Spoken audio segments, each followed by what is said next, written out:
शेवटी धुकं कमी झालं आणि आम्हाला कुंभे वॉटरफॉलचं हे स्वर्ग सौंदर्य रूप पाहायला मिळालं.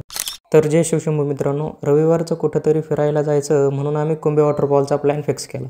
सकाळी 11 वाजता माणगावरून निघालो आणि नाश्त्यासाठी सोबत समोसे घेतले. जाताना भरून वाहणाऱ्या नद्या, पडता पाऊस आणि रस्त्याच्या दोन्ही बाजूंनी असलेली दाट झाडे बघत बघत आम्ही निजामपूरला पोहोचलो. निजामपूरवरनं राईड घेतला आणि नागमोडी वळणाच्या रस्त्याने प्रवास करत करत आम्ही मानगडचं बेस विलेज म्हणजेच बोरवाडी या ठिकाणी पोहोचलो. बोरवाडी गाव आणि मानगडला मागे सोडल्यानंतर आम्हाला नंतर लागलं ते चाच विलेज आणि इथून सुरू झाला तो असंख्य अशा सुंदर धबधब्यांचा प्रवास. काळी माती, निळ पाणी, हिरव शिवार, ताज्या ताज्या माळव्याचा हुईला या भार. आणि शेवटी आम्ही या टनलपर्यंत येऊन पोहोचलो. या टनलमध्ये खूप साऱ्या वटवाघुळे असल्यामुळे प्रत्येकजण घाबरून नुसतं हॉर्न वाजवतात. टनल क्रॉस करताच आम्ही कुंभे वॉटरफॉलच्या टॉप पॉईंटवरती पोहोचलो.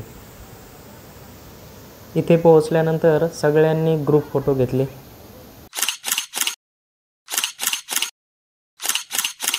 पण 50,000चा मोबाईल घेऊनही माझ्या मोबाईलची कॅमेरा क्वालिटी चांगली येत नव्हती म्हणून मी वेगळ्याच टेन्शनमध्ये होतो. पण म्हटलं जाऊ द्या, आधी ट्रिप एन्जॉय करूयात. आणि मग नंतर आम्ही निघालो कुंभे वॉटरफॉलच्या व्ह्यू पॉईंटकडे.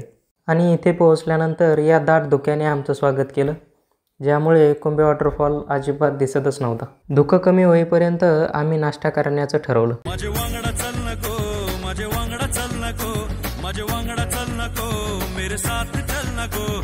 मी मुंबई से खाली तुझे लेने को आयलो, मी मुंबई से खाली तुझे ले. थोड्या वेळात धुकं कमी झालं आणि आम्हाला कुंभे वॉटरफॉलचा हा मनमोहक नजारा पाहायला मिळाला.